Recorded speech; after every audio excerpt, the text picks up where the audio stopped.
Hey, what's going on, team? It's Ricky with Learn Plan Profit. Hope that you guys are all having a great start or an amazing Sunday. It's 8:13 p.m. I do apologize for going live a little bit late, but in this live stream, we're going to be breaking down the top 5 stocks that are set to report earnings this week. So there's really not much of an update. I just wanted to quickly cover this. So this video is going to be very, very quick. I'm going to provide you with a full list of different stocks that are set to report earnings this week. And then from that point, I'm really just trying to see what happens with the market. We're coming off of big tech such as Apple, Amazon, Google, Microsoft, already reported earnings. Meta was one of the biggest winners, and that was last week. It gapped up 20%. But now my question is the market so overbought that it's bound to pull on back? Or are we going to continue to go higher for longer? That's kind of what I'm trying to figure out right now. I don't know if you guys have been feeling the same way like myself, but it's kind of less encouraging to go long on positions when everything is at 52-week highs, when everything is at all-time highs. The question that I just continue to ask myself is, okay, well, what is the upside potential versus the downside risk, right? Because if things begin to turn around and things begin to drop, we obviously have huge downside potential. And that's just something that, again, I don't see to be the most encouraging. So very, very quick. Again, the biggest ones that stand out is tomorrow, Monday, right when before the market opens, we have McDonald's that is going to be reporting earnings. Same thing with Caterpillar. Then after the market closes, this is a big one that some of you guys have been paying attention to. This is Palantir. If I'm not mistaken, this is Peter Thiel's company, PLTR, which has been doing relatively pretty decent lately. We'll see how it reports after the market closes on Monday. On Tuesday, we have Spotify that's going to be reporting earnings before market opens. And then we have Snapchat that is going to be reported earnings after the market closes. We also have Chipotle and Ford and Enphase. But again, Snapchat, just a little bit of a larger company when it comes down to market cap valuation. Wednesday, Alibaba, Uber, CVS, all reporting before the market opens. And then after the market closes, we have PayPal, Disney, and then ARM. Win also is one that's quite popular if you know about its stock performance. Then Thursday, after the market closes, we have Affirm, we have Pinterest, and other than that, there's not much that stands out to me. It's not a very significant week. Again, last week was the really, really big earnings week for big tech, which NASDAQ has a bigger focus on. Now you can see that it's not so much big tech, or at least not the larger big sevens. The big seven are considered the top 7 companies, right, that are publicly traded. Tesla being one of them. They've already reported earnings. Markets already got that factored in. The question that I'm really just trying to figure out is how much longer are we going to go higher, right? Just because of how market conditions look like right now. And market's not even down very much during the extended hours. So if you guys weren't aware, you guys can look at NASDAQ futures right now. NASDAQ futures are down a little bit over 0.25%, not very significant. And when looking at the market, we're kind of testing previous highs. We just made new highs on Friday of last week. What was that? Biggest move will be Lilly.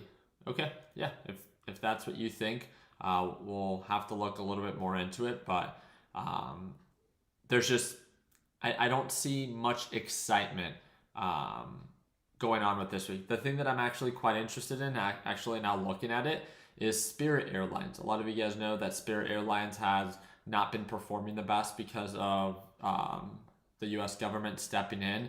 And I think they blocked JetBlue, who was going to acquire Spirit Airlines. So it'd actually be quite interesting to see how Spirit Airlines reports earnings and how the stock reacts, even with all of that unfortunate news coming out with it. So what do you think about Meta this week? I'm excited because, even with something like Meta, like if you were to ask me what are the top stocks that I'm going to be paying attention to, for me, it has to be Meta. Meta had an unbelievable, and it earned it, right? Meta had an unbelievable performance on Friday. And that's because it reported earnings after the market closed on Thursday, right? Thursday, Meta gapped up. It traded sideways for a little bit.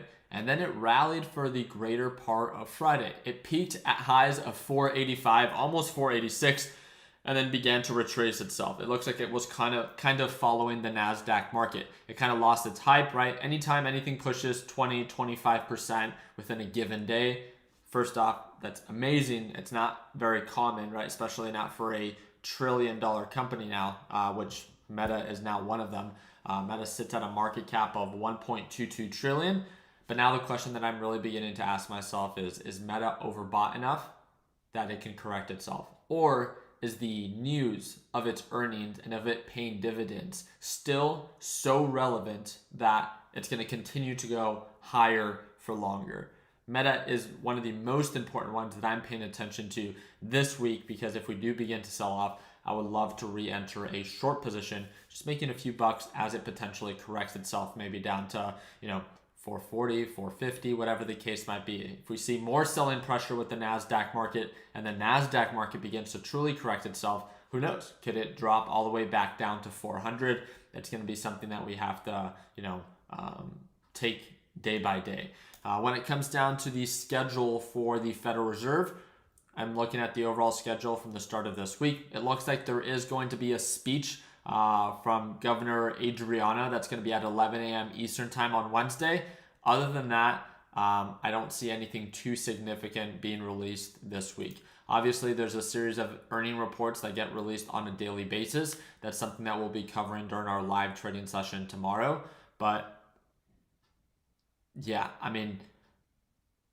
because this is like the final, other than that, like this week being one of the last important earning weeks, in my opinion, I want to see how the market begins to trade, what the market sentiment is. Are we going to continue to run up? Are we going to actually correct ourselves back down to 418?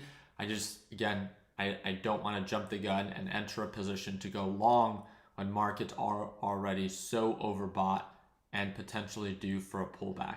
And then we have all the news of what's going on in China and how that can influence our overall markets. We can talk about it a little bit more in detail during tomorrow's live trading session, just to see how the market actually trades. But this week is going to be a true challenge in the sense that I don't expect it to be a very volatile week. I just hope that direction is clear. And I think that's going to be my biggest focus for this week, is making sure that whatever trade I choose to take, that direction is super, super clear. And what do I mean by that? Well, if market opens and NASDAQ just continues to trade sideways, so it holds around 427, 430, there's no reason for me to force a trade with that. But if NASDAQ breaks above 430 and begins to show signs of progress, then again, market's bullish, I should just respect that. If market then begins to pull back, market's bearish, I should just respect that. I just want direction to be clear. And something is telling me that market's just going to be a little bit slower this week, trying to decide what to do. The other one that I think is very exciting because of how oversold it is. The cheap can always get cheaper, and we know that, especially with how much of a wild card Elon Musk can be. But Tesla's trading below $200 a share.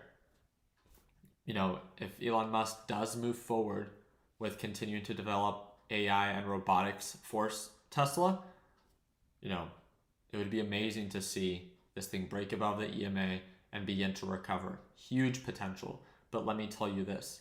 If the NASDAQ market, this is kind of the pickle that kind of scares me about Tesla right now. I'm not too sure if you guys have taken this into consideration. Tesla has not been the best performing stock lately for the past month to month and a half. A lot of selling pressure. NASDAQ market has been performing very well. It's at all-time highs. If the NASDAQ market and the S&P 500 market begins to pull on back, because rightfully so, after a nice rally, it maybe begins to correct itself. If these markets begin to correct themselves, what do you think is going to happen to Tesla? Tesla's been correcting itself. And now if the selling pressure and the fear of the NASDAQ market and S&P 500, if it begins to follow and then gets factored into Tesla, I would say that it's just not putting Tesla in the best position because of how how strong and successful the overall markets are doing, but Tesla is not. And then if anything changes for the overall NASDAQ or S&P 500 and we begin to see some selling pressure, then I just think that it's not going to be a surprise if we see Tesla trading at 150 or at $100 a share if NASDAQ and S&P 500 begin to sell off. So I don't want to think about it, to be honest. Yeah, I mean, it's just unfortunate, right? Because it kind of seems like Elon Musk just has all investors. I've had numerous conversations about this with a lot of people, and it's just like, it's very unfortunate. I mean, I love Elon. I'm one of the biggest Elon Musk fanboys that there is. But he's kind of just doing his stock dirty right now. He's doing all of his investors dirty, and I guess it just comes with the territory, but he wants what he wants, and he's demanding it. He wants at least 25% ownership of Tesla. He currently has about 13%, so nearly double.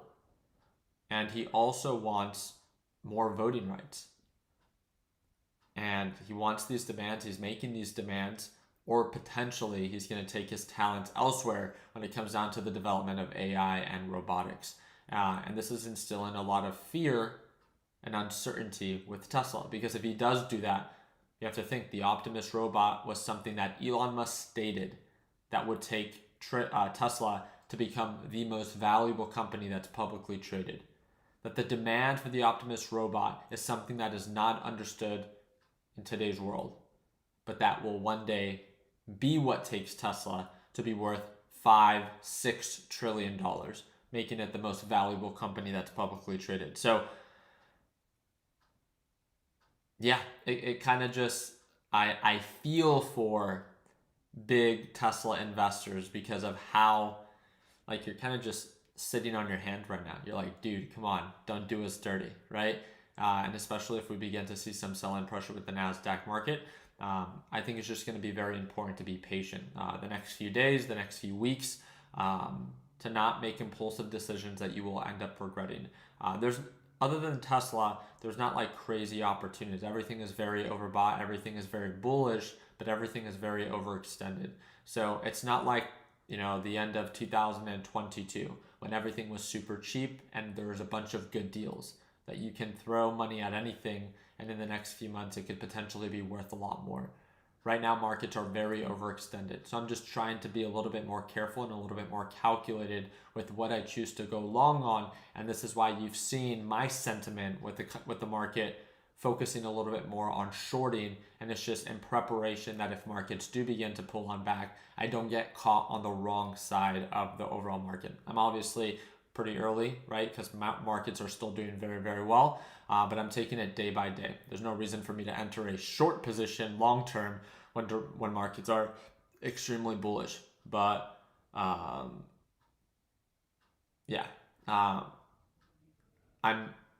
hoping for the best when it comes down to Tesla. So let's see. I still own a lot of shares of Tesla, 400 shares at 215. All right. So short Amazon after that huge run up. Amazon's not the thing that I like to focus on. And again, if you're part of my LPP team, you know what I'm talking about. I personally do not like to take more than one position at a time. It's already challenging enough, and I'm not perfect. And if I get sidetracked or if I get distracted, I don't know if that's ever happened to you, especially when I have a short position, I view it to be more risky. And I want all of my attention on that active trade and not splitting my attention or my focus between 2 or 3 different trades that, one can move very quickly while I'm distracted by the other. So if I want to put myself in an environment and in a position to succeed, I need to make sure that I'm, at least for me, because I get easily distracted. I try to minimize my distractions and keep it simple with my focus. And I see much more opportunity with shorting something like Meta that is extremely overbought and extremely overextended due to its reaction from Thursday and Friday, than something like Amazon where it could continue to hold its ground as it's not as overextended.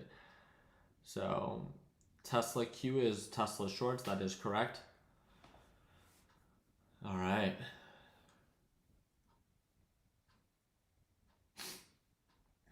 Let's see. Jesus Christ. Can you please check Cozy, please? Yeah, I'll break it down. Yeah, if you want me to break down your stock, just feel free to share it in that live chat. I think you misspelled it because Cozy is not a ticker. So HSY. Doesn't Hershey's report earnings this week, right? Yep. Before the market opens, it reports earnings. Again, this is just me. Hershey's was a very bullish company. It became very oversold. This is going to be very exciting because it was something that was in my watch list, as you can see here, but it has not been showing signs of progress. Now it's testing that same previous resistance, so now we'll see if it actually begins to indicate signs of a recovery. This is almost a perfect example of the 3 stages of a reversal, right? If you're part of my LPP group, you know exactly what I'm talking about. The rejection, consolidation when it trades sideways, and then we wait for progress above a certain point, confirmation. So I'm actually really glad that you brought it up. So excited to follow up. I'm gonna move my alert up here and I'll make sure that I pay attention to it and maybe make a video on it after it reports earnings on Thursday. I don't like buying a stock before it reports earnings. So for me, knowing that it reports earnings on Thursday, it's just going to be a watch and not a buy. So I love the potential that it offers, but that's kind of where I stand right now. So you let me know what you think. All right. Can you break down Mara? So Mara is going to be very similar to Coin, right? Mara is a stock that was doing very well during that whole spot Bitcoin ETF. It had its run up from lows of $7 to highs of 31. And please, if you think that I'm wrong, feel free to share your opinion. I'm just sharing mine. But I think that this was just a hype play. I think it gained a lot of hype, a lot of attention. And at the end of it, I don't know if it was because of that fake tweet and that hack that happened, but it really lost its steam and its relevance. And ever since then, we could see that it's been not as bullish and been showing signs of lower highs and lower lows. It's been struggling, and it wouldn't really surprise me if it continues to struggle and retraces back closer to that $7 price point. This is why you so often saw me be so willing. I was one of the only people on YouTube, and I often find myself doing this. When anything runs up like this and everyone on YouTube is encouraging every beginner to buy and to hold, just like AMC and just like GME, I come on in and I talk about the risk of holding over hyped up stocks. It's a glorified pump and dump, right? I talked about it when it was trading at 180, and then I began shorting it when it began to sell off. I didn't capture this entire move down, but again, my job is just to make beginners aware of the risk during very overbought and overhyped plays. And at the end of the day, if you end up choosing to hold knowing that risk, then that's on you. You're an adult, you can do whatever it is that you want. It's not my trade, it's not my money. But at least for myself, I feel like based off of my experience, I can share with you whenever I see red flags like this of like, okay, this thing is running up just based off of that hype of the spot Bitcoin ETF, and then it lost its steam, it lost its edge, and ever since then it's been showing steady progress on the downside. And to me, that's a huge red flag. The more time that goes on for this, the more steam that it will possibly lose, causing it to retrace closer to that $70 price point. So for me, right now it just doesn't make much sense.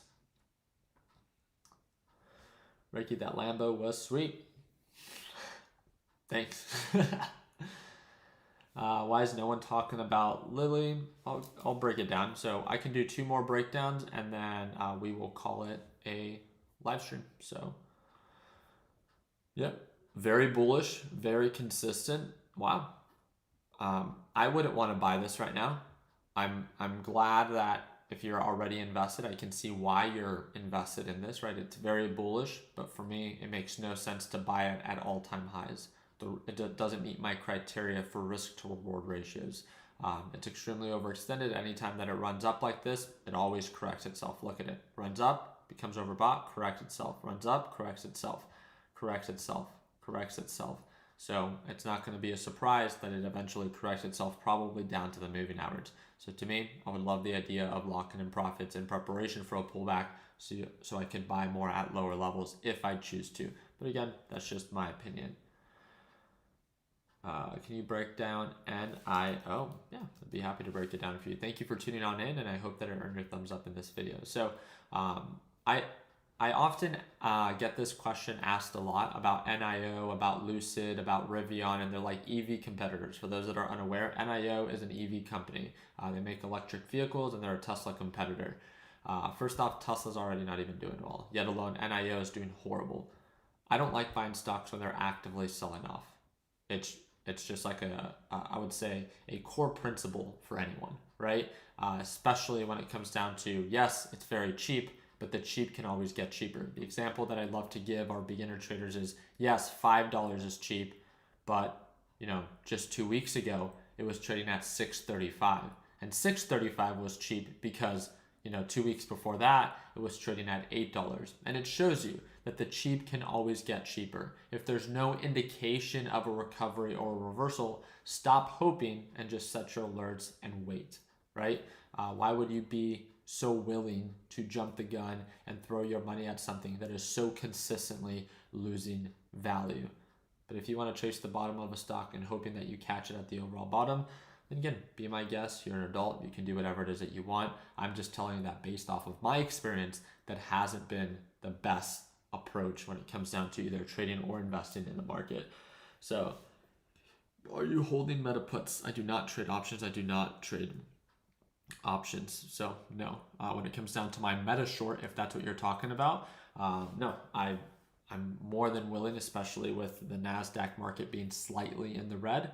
I would be more than willing to short meta, but the biggest thing that I'm looking for is for actual signs of a sell-off. I would love to see some lower lows and lower highs, and I would love to open up $1 million short position on Meta because of how overbought it is. But I understand that if it continues to hold its ground, or it still shows signs of a support, or it can continue to show signs of progress, I have no reason to short something like Meta when direction is not in my favor. So I'm very excited to follow up. I see huge potential if it pulls on back, just like anyone, right? It's not rocket science. It's a simple play. It's a reversal play. We call it a slingshot. When something shoots up, becomes very overvalued within a short period of time, and then shoots right back down to correct itself. Does it have to play out that way? No, of course not. I've been wrong many, many times. But guess what? Being wrong doesn't mean that you have to take the trade just when you have an idea, right? I have this idea of, I would like to prepare for Meta to potentially sell off, just so if it does, I have a plan of action and how I can take advantage of it. But if it continues to hold, then I'll have no reason to open up a short position when obviously just my direction and criteria hasn't been met. So again, I'd be more than happy to follow up. We're going to probably be talking about it during tomorrow's live trading session. And if my criteria is met, I would love to short the Meta stock in front of all of you guys, right? So I hope to see you guys there. If you guys want to watch me trade live as soon as tomorrow, that's going to be the second link in the description down below. We are running a 50% off discount. It's a one-time payment. It's not a monthly subscription. It's a one-time payment, lifetime access, and you also get access to the A to Z video lesson library. You don't have to sign up. You don't have to join my group. You can learn everything that you need to learn on YouTube or Googling it yourself. But again, if you're anything like me, I learn best by watching other people do, which is why we host these daily live trading sessions where you get to see all of my trades happen live in real time every single morning. So I hope to see you there. Second link in the description down below. If you have any questions, shoot me a DM via Discord or via Instagram, which is also linked in the description of this video. I appreciate your time. Like always, let's make sure that we end the year on a green note.